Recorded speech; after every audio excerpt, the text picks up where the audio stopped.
Which is why many times I say, you are your own competition actually. That's true. Nobody is your competition. That's true. We have to compete with ourselves every single moment, every single day to get better than ourselves, to get the better versions of ourselves, to get the best version of ourselves. So when I talk about self-confidence, I talk about being the best version of yourself and having that full confidence that I can crack it, I can get.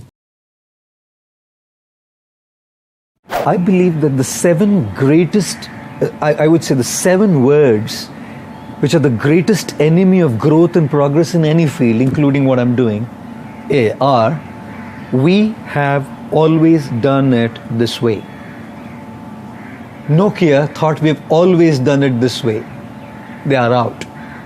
You know, Blockbuster thought they've always done it this way. Netflix threw them out. If I as a monk thought that we have always done it this way, the monks in the past have always spoken this way, they've always been this way, well, I would be out as well. It's like, I hate using the word, but it's like saying old wine in a new bottle. Right. Principles never change, values never change, knowledge and wisdom doesn't change, but how you bring it to people, that certainly can change. And I believe that's what's resonated with people. It's not that I'm saying anything new, it's the same wisdom, the same knowledge, many people are speaking it, but just the way you package it.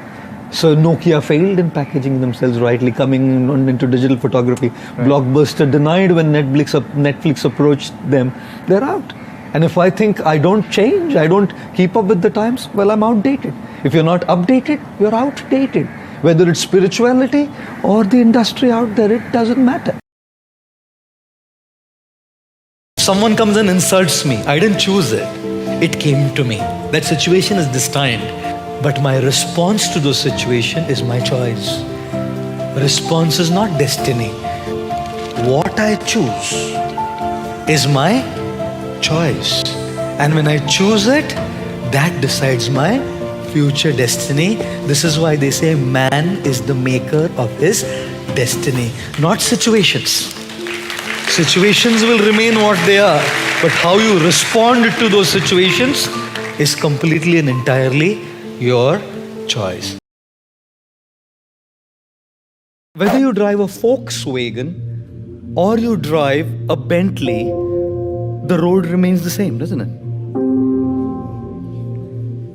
Whether you speak on a Samsung or you speak on an iPhone X, whoever you're calling remains the same, isn't it?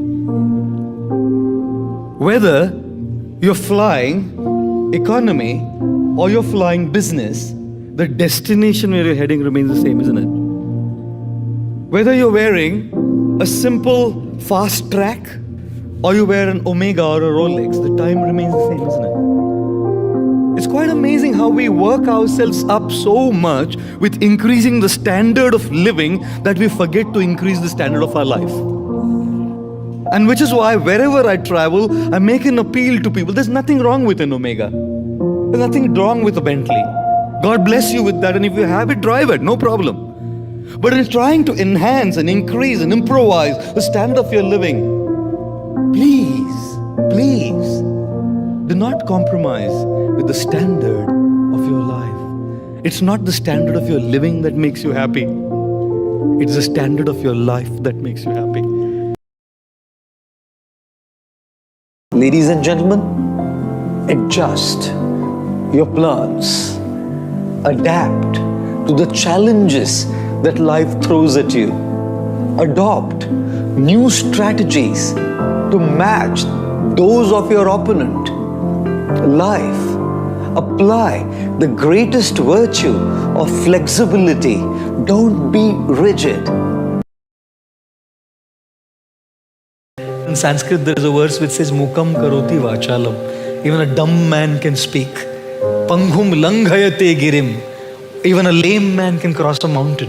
Yat kripa tamaham vande Shri Gurum Dinataranam. It's by the grace of Shri Guru and God that one can do what we are doing.